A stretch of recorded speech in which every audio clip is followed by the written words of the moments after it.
अस्सलामुअलैकुम viewers. Esmihan सुल्तान और नयमान के मरने के बाद क्या होगा? क्या एसरिगन बानो उस्मान बे की इत्तेहादी बनेगी या फिर दुश्मन? टैकफुर वायलेंस आने वाली किस्में कौन सा मंसूबा बनाएगा? सबसे पहले एसरिगन बानो के बारे में बात करते हैं। देखिए, अभी एस्मिहान सुल्तान और नयमान को सीरीज में दिखाया जा रहा है, इसी वजह से एसरिगन बानो को जारहाना अंदाज में नहीं दिखाया गया है। मुझे लगता है कि आने वाली किस्में कोई एक सीरीज छोड़ देगा, मतलब एस्मिहान सुल्तान या फिर नयमान, और अगर आने वाली दो एक साथ में ये दोनों किरदार सीरीज छोड़ देते हैं तो फिर एसरिगन बानो का किरदार भी थोड़ा एक्टिव नजर आएगा।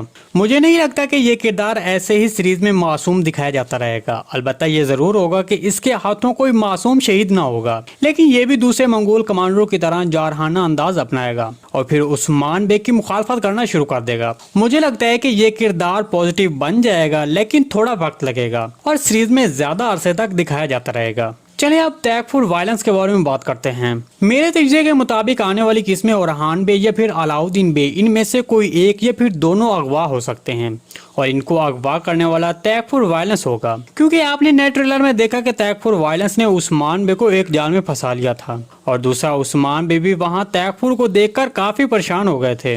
यकीनन वहां उस्मान बे की परेशानी की वजह टैकफुर का वहां पर मौजूद होना, जिसकी उस्मान बे तवक्को नहीं कर रहा होगा, इसी वजह से उस्मान बे परेशान था। इसके अलावा ओरहान बे और अलाउद्दीन बे अगवा हो जाना ये बात सच है, क्योंकि नए ट्रेलर में आखिर में उस्मान बे ने कहा कि अगर तुमने मेरे बेटों का खून का एक कतरा भी बहाया तो मैं तुम्हें इसी जमीन में दफन कर दूंगा। तो इसका मतलब है कि ओरहान बे और अलाउद्दीन बे उस्मान बे को वहां से नहीं मिले और टैकफुर वायलेंस उनके पीछे हो सकता है, या फिर वो उनको अगवा कर चुका होगा। इसके बारे में आपको क्या लगता है? कमेंट सेक्शन में लाजमी बताइएगा। इसरिगुन बानो खातून जो कि गज़ान खान की रज़ाई बहन है, उसको अब कुरैश उस्मान सीरीज में शामिल किया गया है। रज़ाई बहन का मतलब है कि ये गज़ान खान की सगी बहन नहीं है, बल्कि उसने और गज़ान खान ने एक माँ का दूध पिया हुआ है। इसलिए उसने सीरीज में शामिल होते ही कहा कि मैं गज़ान खान की खास कमांडर और उसकी रज़ाई बहन हूँ। वीडियो में मजीद आगे बढ़ने से पहले आपसे हम ये पूछना चाहते हैं कि आपको इसरिगुन बानो खातून का किरदार कैसा लगा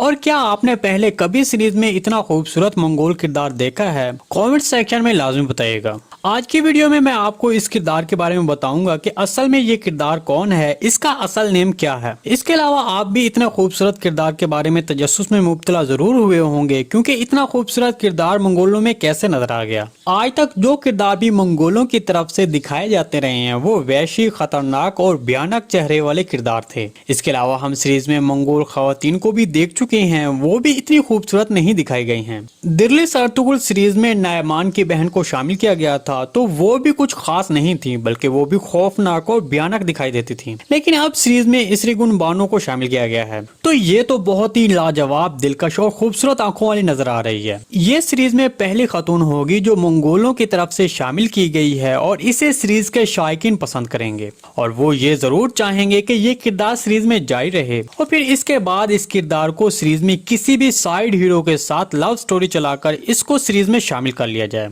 भाई मैं तो यही चाहता हूँ कि इतना प्यारा किरदार सीरीज में चलता रहे और पॉजिटिव भी रहे और फिर इसकी लव स्टोरी भी चले। गुज़िश्ता 126 किस्में मुझे थोड़ा सा ऐसा लगा कि इसरिगुन बानो खातून ने उस्मान बे की तरफ गौर से देखा और फिर अपनी निगाह नीचे कर ली। तो मुझे लगता है कि कहीं इसरिगुन बानो उस्मान बे की तरफ माइल ना हो जाए, लेकिन अगर ऐसा होता है तो ये सब फजूल है, क्योंकि उस्मान बे अब तीसरी शादी नहीं करेंगे, तो इसलिए इसरिगुन बानो के किसी और के साथ प्यार भरे मंजर दिखाए जा सकते हैं। चलिए अब इस किरदार के बारे में आपको बताते हैं कि इसका असल नाम क्या है। देखिए, सीरीज के चौथे सीजन में शामिल होने वाली ये किरदार इसरिगुन बानो, इसका असल नाम सीना चाकर है। ये तुर्किया की एक बासलाहियत मशहूर और मारूफ अदाकारा है। इसकी उम्र 29 साल है। सीना चाकर 29 साल की उम्र में ही एक्टिंग की दुनिया में एक अहम मकाम हासिल कर चुकी हैं। ये 2016 की मिस तुर्किया कॉन्टेस्ट में शिरकत कर चुकी हैं, जहां पर वो फाइनलिस्ट के तौर पर उभरी थी, जिसके बाद सीना चाकर की अदाकारी की दुनिया में रास्ते हमवार हो गए। ये तुर्किया की TRT1 टीवी सीरीज खौलक गैडलम में अपनी अदाकारी का आगाज कर चुकी हैं, जिसके बाद से वो तुर्किया इंडस्ट्री में एक महबूब शख्सियत बन गई हैं और अब वो कुरैश उस्मान सीरीज में गज़ान खान की रज़ाई बहन इसरिगुन बानो का किरदार निभा रही हैं। जी दोस्तों, इस किरदार के बारे में आपने भी अपनी राय का इजहार हमारे साथ कमेंट सेक्शन में लाजमी करना है। इसके अलावा आप सीरीज के और किस किरदार के बारे में जानना चाहते हैं, हमें कमेंट सेक्शन में कमेंट कर दें। हम आने वाली वीडियो में आपको उस किरदार के बारे بارے میں مکمل تفصیل بتائیں گے۔ ویڈیو اچھی لگی تو اس کو لائک شیئر کر دیں۔ ملتے ہیں کسی نئی ویڈیو کے ساتھ، تب تک کے لیے اللہ حافظ۔